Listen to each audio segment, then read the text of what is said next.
Acts. Acts chapter 2. Pupunta po tayo dyan. Again, the topic is about the state of the church. No, we need to understand that and what we are up to.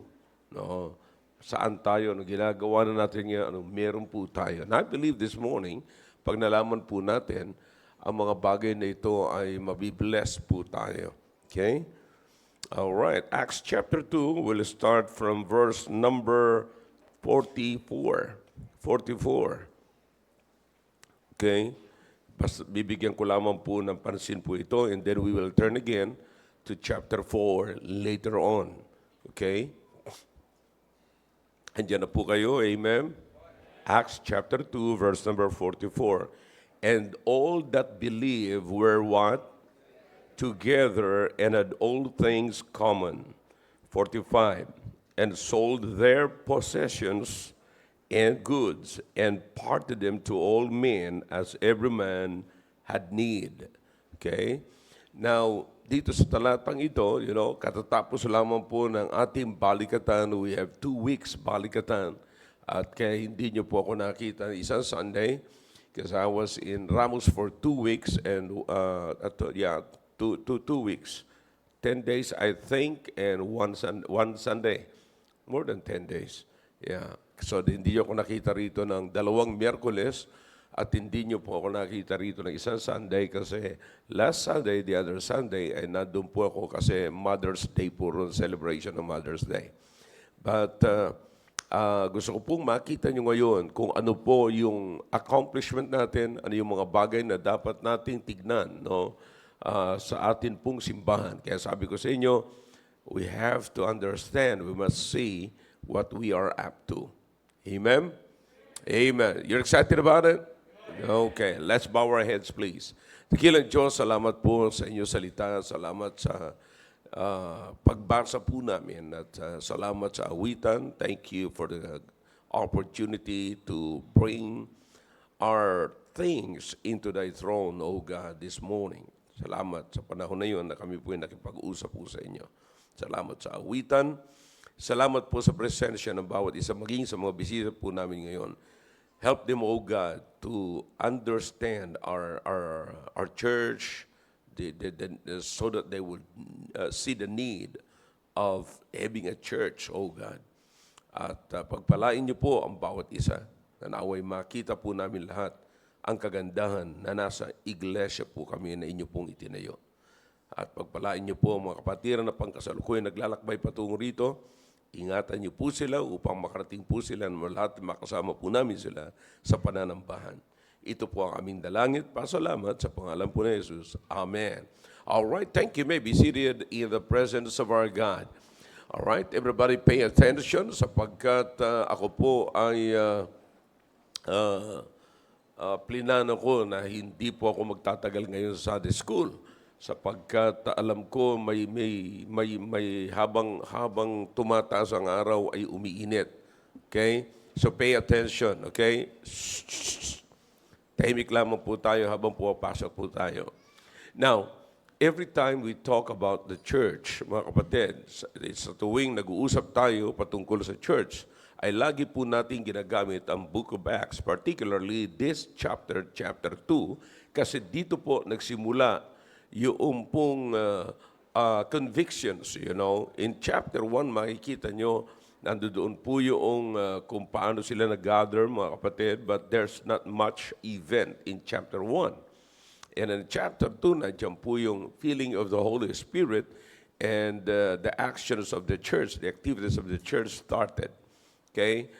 All right. So dito po, makikita po natin na yung activities ng early church. Pag sinabi pong early church, ito po yung nauna, mga kapatid. Ito po yung kung saan kinilala ng Panginoon na ito yung church.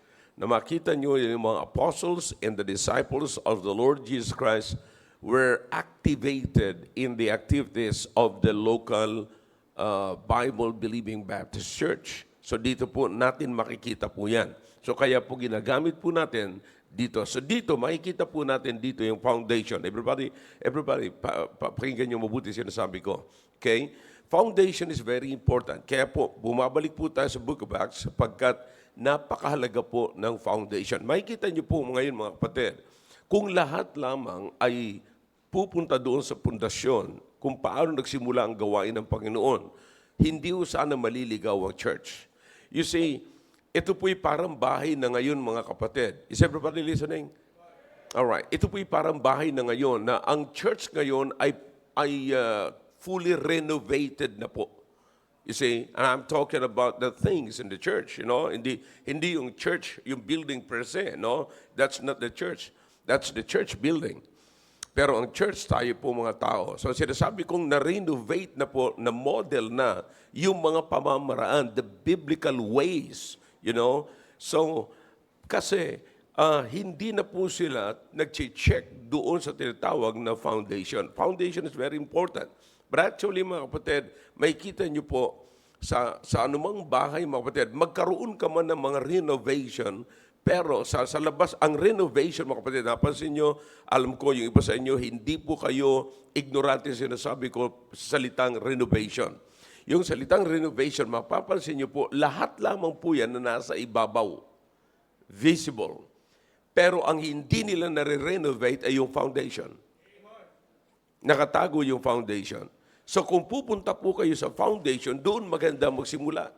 Kaya ngayon, pag tinitignan ko mga kapatid, yung mga churches, nagbabago, churches na, you know, naggagawa ng modelo, the pulpit became already the entertainment area, parang stage na lamang na para mag-entertain ng tao.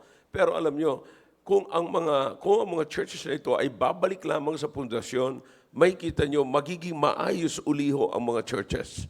You see, because no one can renovate the foundation. You see, the foundation is very important. Kaya, ito po yung lagi po nating ginagamit, mga kapatid. And so, dito po, particularly, re-rectahin ko po yung sinasabi ko kanina na kung nasaan na po tayo ngayon.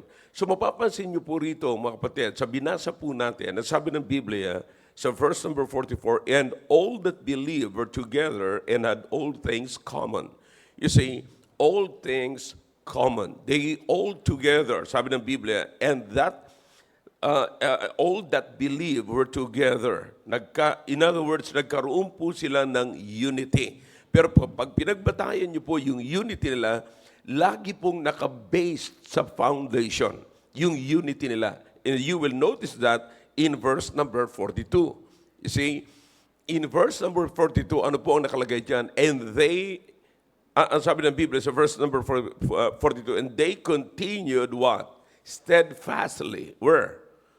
At the apostles' doctrine. So they have, first of all, may kita nyo rito, unity in doctrine. Unity in belief. Their belief is based on the teaching of the Lord Jesus Christ na naging tinawag po na teaching ng mga apostles, which is the doctrine that they have learned from the Lord Jesus Christ. Natutunan nila ito sa Panginoong Kristo, and then pinanghawakan po ng mga disciples, and then pagkatapos prinactice ng mga disciples. So, the first thing mga kapatid, listen now, first thing makikita niyo po rito mga kapatid, sa foundation is that they had all things common. They have the unity in doctrine. Okay? Now, kapag ka ang church, mga kapatid, nagkahiwa-hiwalay na sa paniwala, magkakahiwa-hiwalay na sila sa mga activities. Okay? Now, so, you see, it's so important, kapatid, na ang ating simbahan, na masasabi ko po sa inyo, mga kapatid, ang pinakamaganda, lagi ko po sinasabi, you have to learn from your pastor. And you have to grow with your pastor. You see, na marami ngayon sa panahon na ito, sabi ko nga po sa inyo, ang dami ng mga resources. Ang dami ng mga resources. Sabi sa akin ng isang pastor sa Mindanao, Pastor, pwede bang turuan mo kami kung paano ka magpaliwanag ng salita ng Diyos? Kasi parang kami, paulit-ulit na lamang kami. Parang sabi niya, wala na kami ibang source kundi ang Sermon Central. Di ba? Sermon Central, yan po yung mga sources ng napakaraming mga preachings ngayon na copy-paste lamang, and then tatayo ka sa pulpito, yun na lamang ang babasahin mo. You know? So there's no power in it. Now, hindi po nami-meet yung pangangailangan. Now, katulad po ngayon, sinasabi ko po sa inyo mga kapatid, I can see the need because I'm the pastor. I started this church. No?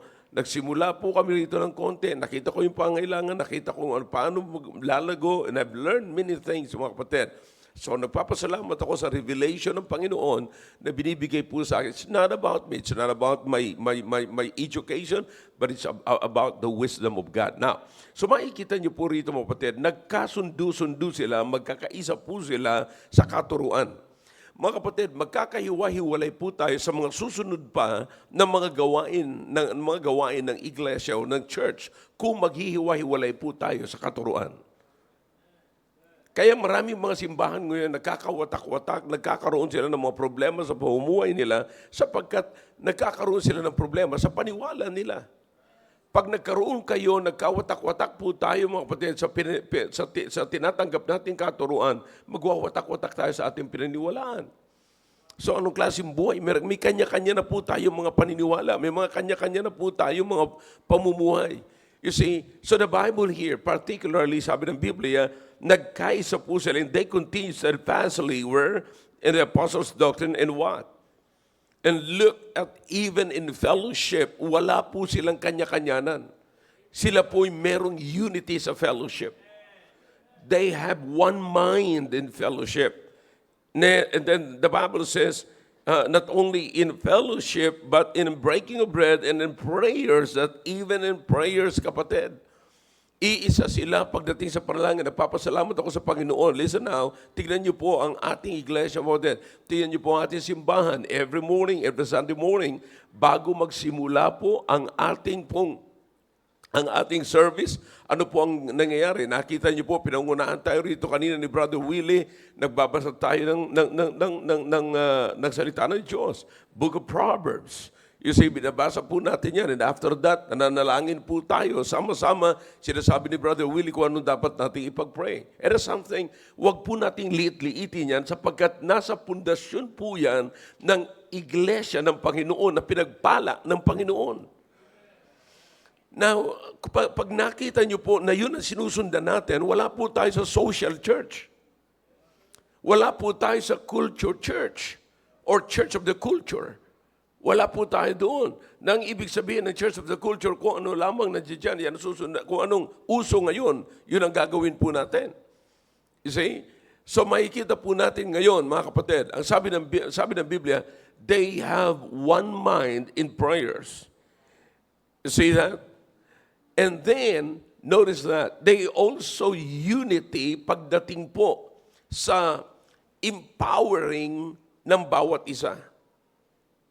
Equipping and empowering. Do you understand, mga kapatid, na bawat isa sa atin dito ay dapat ma-empowered ng salita ng Diyos, ma-empowered ng principles, ma-empowered, of course, ng Holy Spirit. The Holy Spirit is working through the Word of God. You see? So, hindi mo may separate ang Word of God sa Holy Spirit. Huwag mo sabihin na may Holy Spirit ka and then yung ginagawa mo ay sa iyo lang, pero hiwalay yung salita ng Diyos. Hindi po pwede yun. May guide po tayo. You see, para malaman natin that it's really the work of the Holy Spirit, then we have the Word. Kaya nga hindi po naghihiwalay po yan. So, empowering. Now, this is very important, mga kapatid. Makinig kayo ng mabuti because lahat po tayo rito, kapatid, listen, lahat po tayo rito ay nangangailangang i-empower, i-equip. Kasi makikita nyo po ang kalagayan ng sanglibutan ngayon. You see, makikita nyo ang kalagayan ng sanglibutan ngayon. Ang kalagayan ng sanglibutan ngayon ay nakadesign sa pagsisira ng tao. You see, now, mamayang hapon, mga kapatid, magkakaroon tayo ng special time para sa mga nakatapos po sa baligatan. They'll give their testimonies and I don't want you to miss that. Okay? Now, dito lamang po. Now, ano po yung ginagawa po natin dito? Every time you come, kapatid, na naglilay down ako rito ng salita ng Diyos, it's a part of equipping yourself. and empower yourself that you might be able to overcome the world. You see, now, hindi po natin kaya ang Diablo. Very powerful po ang Diablo. But if we have the Word of God, just like what the Lord Jesus Christ did, nung tinitempt siya ng Diablo, ano sabi ng Panginoon? Satan, man shall not live by bread alone. Yeah. You thought you can tempt me by the literal bread? No. Hindi mo ako matitempt. Gutom ako ngayon, nag-fasting ako ngayon, sabi ng Panginoon, pero hindi mo ako matitempt ng material na bagay. Hindi mo ako matitempt ng physical na bagay because man shall not live by bread alone. In other words, hindi yung tinapay lamang, hindi yung physical food lamang ang nagbibigay ng kalakasan sa tao. Ang nagbibigay ng kalakasan sa tao ay yung spiritual, which is the Word of God. Now, ang pinakang malungkot, mga kapatid, sa buhay ng tao, yung malaman mo na tinapay lamang or physical food lamang nagpapalakas sa iyo. Dapat malaman mo na hindi lamang physical food ang nagpapalakas sa iyo, kundi ang spiritual food because we're composed of two beings, spiritual and physical. And so makikita nyo, every time you come, mga kapatid, listen, every time na pupunta po kayo sa church, ay pinifeed po kayo ng salita ng Diyos, at hindi po yan tsamba, mga kapatid, hindi po yan collection sa Sermon Central. Hindi po yan collection sa kung saan, mga kapatid. It is an idea from the Word of God. It is the Word of God. Because I believe, na sabi ng Biblia, man shall not live by bread alone. Then I must give you the Word of God. If that would be the case, if man shall not live by bread alone, but by every word that proceeded out of the mouth of God, and that's the Word of God, so dapat ang ibibigay ko sa inyo, mga kapatid, ay salita ng Diyos. Are you with me? Alright. Now, so kaya nga po, pinag-aaralan yan, binibigay ko yan sa inyo. Bakit? Ini-equip ko po kayo. You see? Now, so that you can face the world. You can stand in the midst of this wicked world without being destroyed. You see? Yan po yung mahalaga, mga kapatid. So, kinakailangan ma-empower tayo para kaya nating tumayo in the midst of this wicked world at kaya nating harapin ang Diablo, mga kapatid. You see, now, let's go to the particular event. Yan ho ang ginagawa po natin sa mga young people. Nakita niyo po, mga kapatid. So ako'y nagpapasalamat, ako'y naniniwala, mga kapatid, ngayong umaga, na kayo po ay sang-ayon na dapat i-empower natin ang ating mga kabataan. Come on, talk back to me if you can. You see, kinakailang equip. So by empowering our young people, we need to equip them with the Word of God. Just go to the book of Hebrews. Ano sabi ng book of Hebrews? The Word of God is what? Powerful and sharper than any two-edged sword. See that? Very quick, powerful. See that? Kaya napakalaga, yan po ang kinakailangan natin. Kaya nagkaroon po tayo, mga kapatid, ng balikatan. Kaya nagkaroon tayo ng special event na hindi lamang po, you know, some people, makikita po natin as I see right now, may mga tulog na young people. Alright?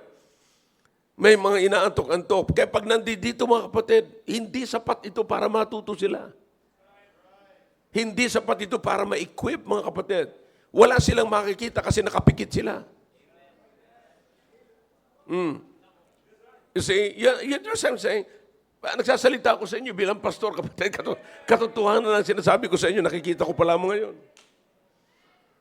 You see that? Now, but what I'm trying to tell you, kapatid, is kailangan po nating i-equip sila, kailangan po nating i-empower sila, kargahan po natin sila. So that they can face the devil and they can stand in the midst of this wicked world without being destroyed. Come on, talk back to me. Ako'y nagpapasalamat, mga kapatid, sa Panginoon na ako'y naniniwala na tayong lahat dito ay nagkakasundo sa bagay na yan. Now, yan ho ang simpleng makikita po natin na nangyari po doon sa early church. Yan po ang nangyari. Kaya ho binabasa po natin ang Book of Acts sapagkat Ito po ang nagpapahayag ng mga activities doon sa panahon ng mga apostles na nakasama mismo ng Panginoong Kristo. And just imagine, mga kapatid, I don't know about you, nakikita niyo po ba kung gaano kaganda?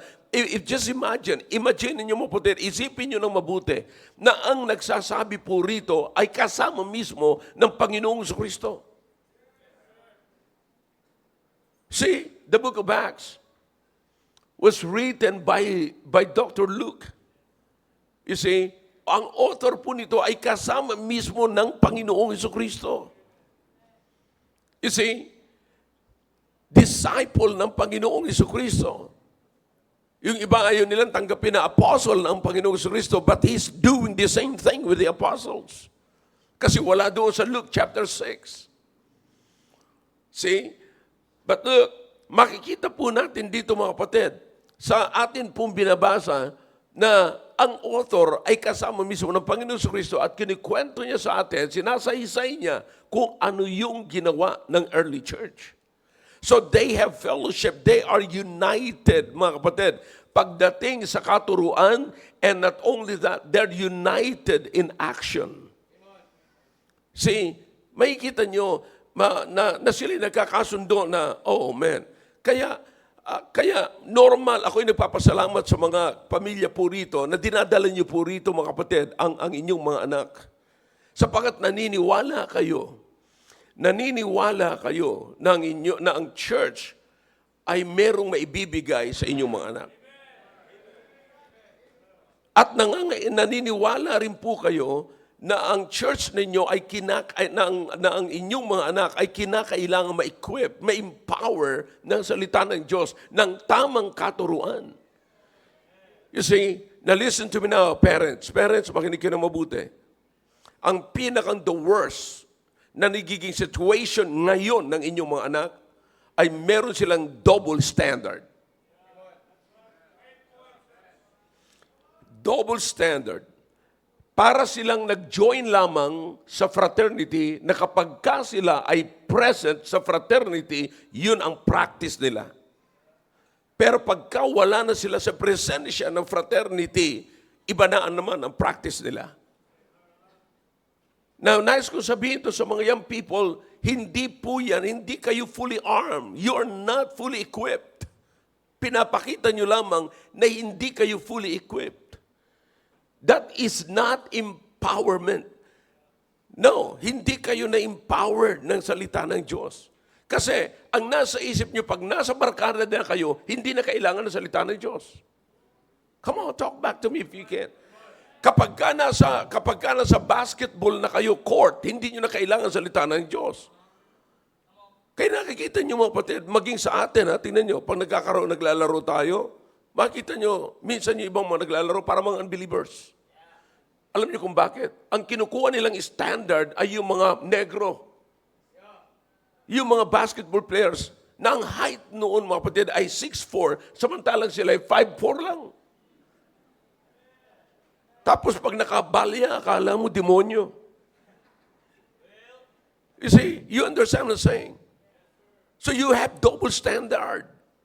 Na inaakala natin ang salita ng Diyos ay hindi na po pwede pag naglalaro ka ng basketball, pag nasa eskwelahan ka, kapatid, saan ka man pumunta, ang banal na salita ng Diyos ay effective.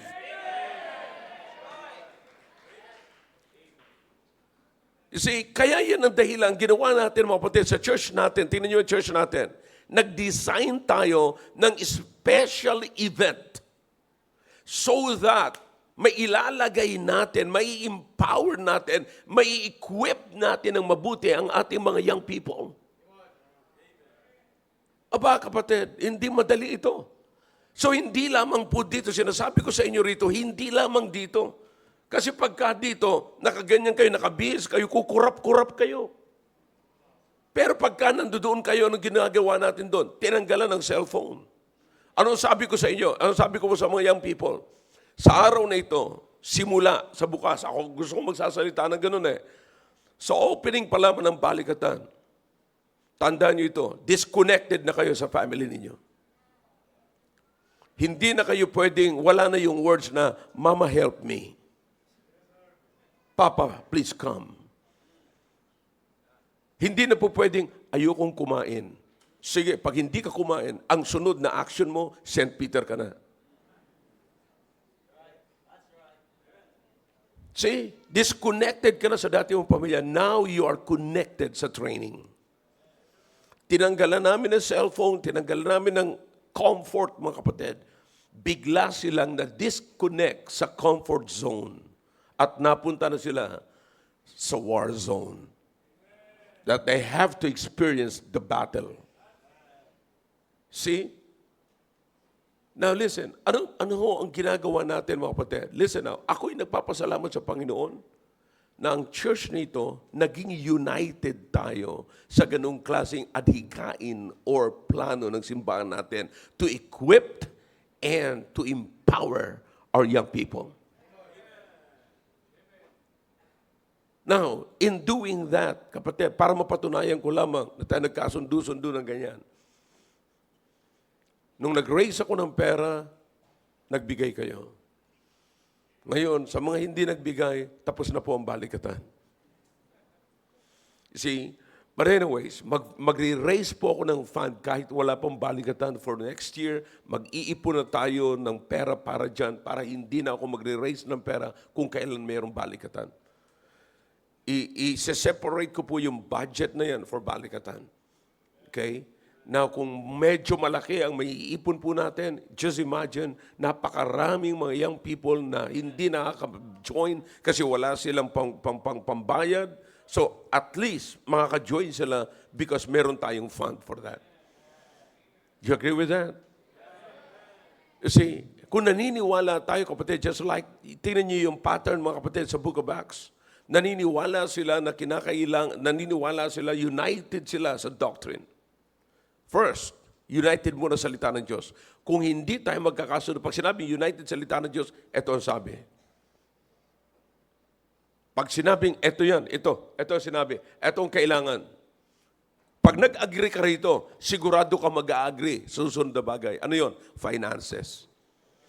And notice what the Bible says here, mga kapatid. Tingnan nyo mabuti. Alright? Let's go. And all that believed were together and had all things common. They are together and, may dagdag, hindi yan but. And had all things common, 45. And what? Sold their possessions and goods and parted them to all men as every man had need. So imagine, kapatid, hindi tinuring nila, kapatid, na ang kanilang possessions, ang kanilang ari-arian, mga kapatid, ay hindi lamang pang sa kanila, kundi tinuring nila na yung kanilang ari-arian ay pangkalahatan. Imagine that. All right. Papalawakin po natin ito. Let's go to chapter 4. Let's go to chapter 4. Are you following me? Verse number 34. Okay? Neither, are you with me? Chapter 4, verse number 34. Neither was there any among them that what? Wala na nagkulang. Why is that? For as many as were what? Possessors of lands or houses, what? Sold them and brought the prices of the things that were sold and laid them down at the apostles' feet, and distribution was made unto everyone according as he had need. Na pagdating ko sa pera mo, pagdating sa ari-arian, naalala ko parang merong lumapit sa akin dito. Sabi niya, Pastor, binibenta ko po yung ari-arian namin kasi gusto kong ilagay sa mission fund. Sabi ko, wow, good. So, in fact, sabi niya, nagkasundo na kami nung binibilhan ko, nung pinagbibilhan ko. See that? Now, hindi sila nang hihinayang, kapatid, because they know what the church is all about. Alam nila. Now, do you understand, mga kapatid? Ako nagpapasalamat sa Panginoon, merong mga nag-sacrifice dito para lamang sa balikatan. Kaya I don't want you to miss their testimony mamaya, kapatid, para malaman ninyo, para malaman nyo kung ano ang kung nasaan na po tayo. Kung ano, para makita nyo na hindi pala ako nagkamali na magbigay ako ng malaking pera para sa balikatan. At kung hindi ka nagbigay para sa balikatan, mamimiss mo ang bagay nito na sana nagkaroon ka ng bahagi sa pagbabago ng buhay ng kabataan at sa pag-equip ng buhay ng kabataan para hindi siya tuluyang masira. Nagkaroon ka ng bahagi na ma-empower yung buhay niya. Na yung iba doon, when I preached last Friday night, sabi ko sa kanila, you have to leave something. Sabi ni Paul, isa lamang ang sabi ni Paul, just one thing. Nasabi niya, iiwanan niya at meron siyang one thing din na harapin. So, that night, mga young people, mga young ladies, nag-isip sila, ano yung iiwanan ko at ano yung haharapin ko? Isa lang, not many. Kasi pag inisip mong napakarami, parang wala ka nang parang wala, hindi mo kayang gawin. Pero isa lang muna, sabihin mo. So, one thing mentality, that's enough. Huwag masyado marami, isa lang. So, ano yung iiwanan mo? At ano yung ano yung gagawin mo sa dulo? You see, now here's the thing, kapatid. Look what happened here. Hindi po sila nang hinayang na sila'y magbenta ng kanilang ari-arian at ilagay nila sa apostles' feet. Now, what's the implication of that? Ang Diyos ay lagi naglalagay ng authority sa bawat organization. A man that can be trusted. A man who has a burden and who has a heart. Na sinasabi sa Jeremiah, and I will give you a pastor according to mine heart. You see? So, yun ho ang implication dito. Merong authority and that. Kasi, bakit po ito importante? Listen now. Minsan, kapatid, hindi natin ginagawa yan because we want to establish a good impression sa iba. Gusto natin tayo mismo ang magbibigay. Bakit? Para kikilalanin tayo ng binigyan natin. Pero if you want a proper distribution, a biblical distribution, put it into the offering and let the authority distribute it. You see, minsan, naalala ko na naman, minsan nagsusupport tayo sa mga missions na hindi naman natin alam kung anong ginagawa ng missions. At wala tayong idea patungkol sa missions. You see, akala natin pag may 15 attendance, so tuwa na tayo, at least 15 may naligtas, gano'n. Sa ganung klaseng kalagayan, kapatid. No? Ako nakakaalam ng mission sapagkat nagsimula ang church na ito sa mission. See? So you understand what I'm saying? What I'm trying to tell you, kapatid, ito yung kalagayan. Hindi ba napakaganda ng kalagayan na natin ngayon, kapatid? Natapos ang 2 weeks na balikatan with your support. Sapagkat nagkasundo-sundo tayo, mga kapatid. Imagine kung ano na tayo ngayon. Imagine kung anong ginagawa na natin ngayon.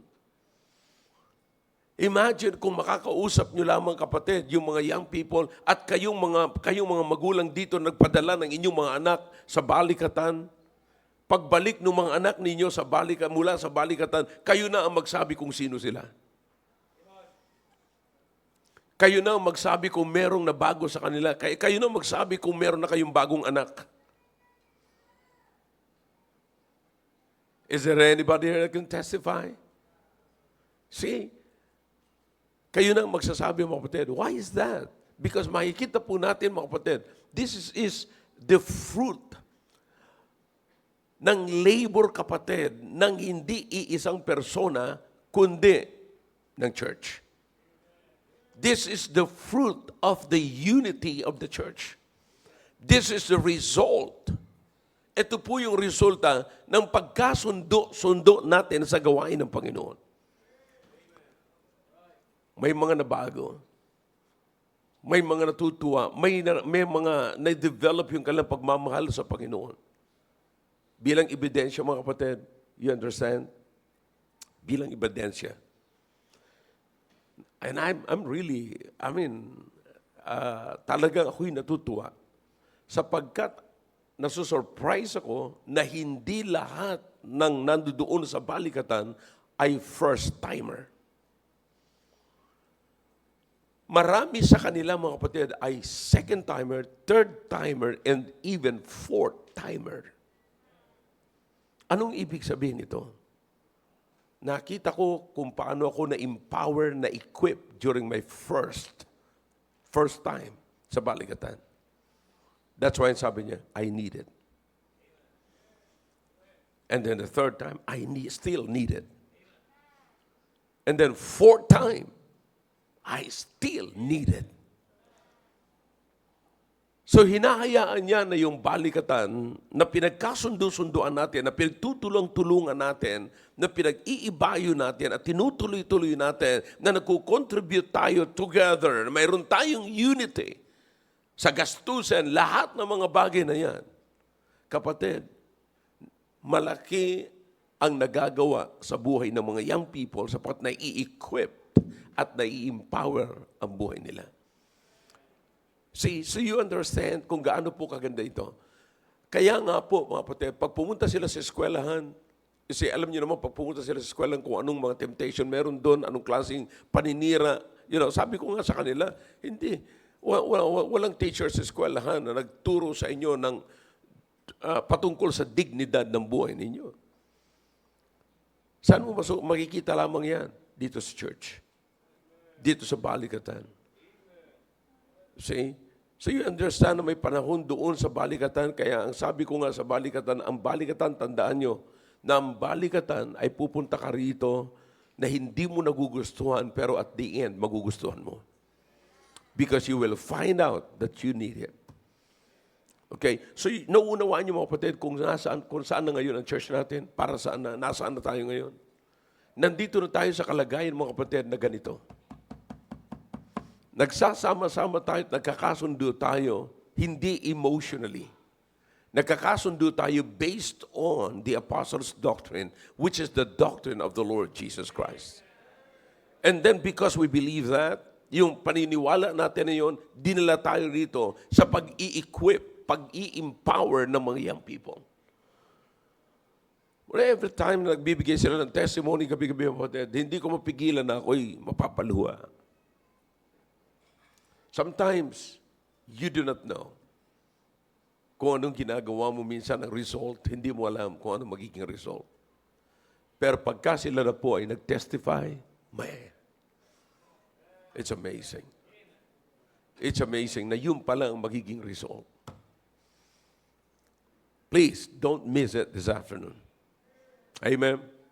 So, nasaan na po tayo ngayon, church? Nasaan na po tayo ngayon? Nandito na tayo ngayon. Nagkakasundo tayo sa katuruan. We're united in doctrine. Please, never, wag na wag kang pupunta sa isang paniwala na magpapalamig ng iyong pananampalataya. Wag kang pupunta sa isang paniwala na magpapahina ng iyong pananampalataya.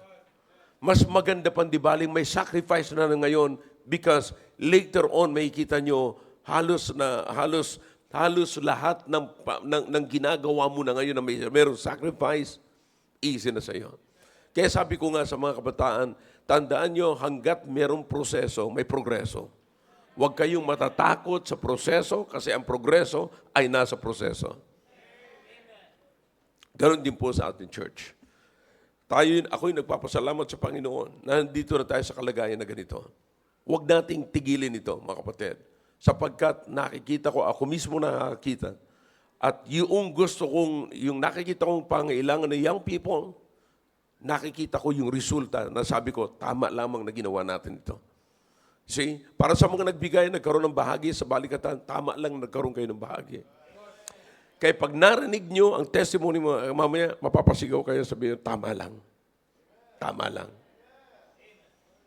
Tama lang na nagbigay ako. Tama lang na nag-sacrifice ako. Brother, ako yung nagpapasalamat sa mga teachers natin, nagpapasalamat ako sa mga nag-involve sa balikatan, sa pag-equip at pag-empower ng mga kabataan ito. We're not playing games doon, mga kapatid. It's not a youth camp na makikita niyong may basketball, may mga laro-laro. No, wala kami makikita laro doon. Ang pinakalaro nila doon ay obstacle course. Ipinapakita ko lamang sa kanila na anumang mahirap sa kanila, they can overcome it. Kahapon, mga kapatid, nagkaroon ng reception sa PMA. Reception ng mga nag-apply na kadete. So, 2 po doon ay galing sa atin. 2 po doon ay galing sa atin. At ang tingin ko ay mukhang naglalaro lamang sila doon. Di sila nahirapan. Noong sinunggaban sila ng mga fourth class, upper class, mga upper class, sinunggaban na sila na pag nag-reset. Sabi noong nag-command, all right, it's by your own. Boom, inatake sila. Sabi ko doon sa dalawa, naku, tatawa lang itong dalawang ito. Kasi nakita nila yun sa balikatan. They cannot shock them anymore. Naalala ko si Cassie, anak ni Brother Conrad. Anak niya po kay Christy. Yeah, kasi si Christy ang asawa niya. Yeah. And ilang taon si Cassie? 9 years old. And then, siya yung nagre-report. Pagtayo niya ng gano'n, mga kapatid, wala man lang kasala-sala at napaka-relax ng bata. Alam niyo kung bakit? Lagi niya nang nakikita dyan sa mess hall. 9 years old, ang kalaban niya po doon, 13 years old up. Samantalang yung mga 18 years old, kagabi lamang yung isang full-time na, ninervous pa sa pag-report. Samantalang si Cassie, sabi ko, 9 years old. Sabi ko, walang kaganit-ganit, walang kahirap-hirap. Nagre-report doon. Hindi na ho, pinaulit eh. Kasi wala ka na ituturo doon. Sinasyak nga namin. Sabi ko, parang hindi ka na kumakain ng gulay. So hindi ka na, mamayang gabi, hindi ka na pwede matulog dito sa tent. Doon ka na kay mami mo. Abay, ayaw eh. Patawa-tawa lang. Samantalang doon, mga kapatid, alam nyo, merong ayaw kumain ng gulay, hindi makakain ng ampalaya. Tapos, mga kapatid, yung isa, na hinang-hina siya kasi ang init daw. Ang init. Alam nyo kung sino yon? Aita. Sabi ko, anong anyari? Akalain mo, totoo po yung sinasabi ko sa inyo. Sabi ko, nung nakita ko si Cassie na gano'n ang kalagayan niya, sabi ko, gaano pa kaya si Simeon? O samantalang dito, pagka humarap siya, kigumabay, yes, Sergeant. O pati nga ako, sina-sergeant eh. See? So you understand kung paano tayo mag-equip, paano tayo mag-empower ng kabataan. The world cannot confuse them anymore. The world cannot deceive them. Kaya nga sabi ko sa mga kadete, tawa-tawanan nyo na ngayon. Sapagkat kung meron mang natitempt magkikwento-kwento sa iyo ng mga kaibigan, natitempt sila sa ganyan, sabi mo, what works with you, don't work with me. Sa iyo, kayang-kaya ka niyan. Kayang-kaya kang lukuhin ng mundo, pero won't work with me. Iba tayo. You understand? Amen? I hope you get something here, kapatid. Ang gusto makita mo, kapatid, kung nasaan po tayo, ano na po yung kalagayan natin. So, nandiyan na po tayo sa kalagayan na we can do. I mean, nagagawa na po natin yung nadudoon sa foundation sa early church, ginagawa ng early church. Yeah. Yeah. Napakarami na mga kapatiran. Well, I'm willing to sell my land, yung benta ko yung aking ari-arian para ibigay ko sa gawain ng Panginoon. Marami hong ganyan.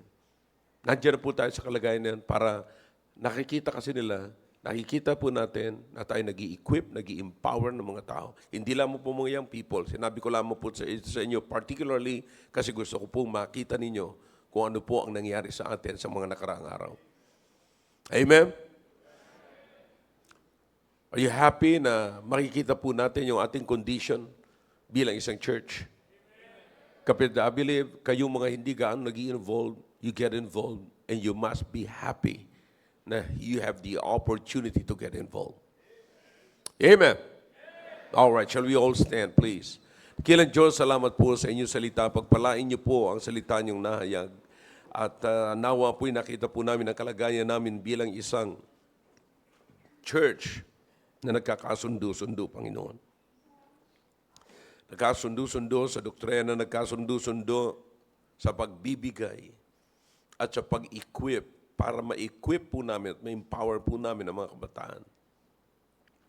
Salamat sa nakaraan po na gawain po, Panginoon. Salamat sa wisdom na binibigay niyo po sa amin. Pagpalain niyo po, Panginoon, ang mga susunod pa po namin gawain. Please speak to us and continue to challenge us. In Jesus' name, Amen.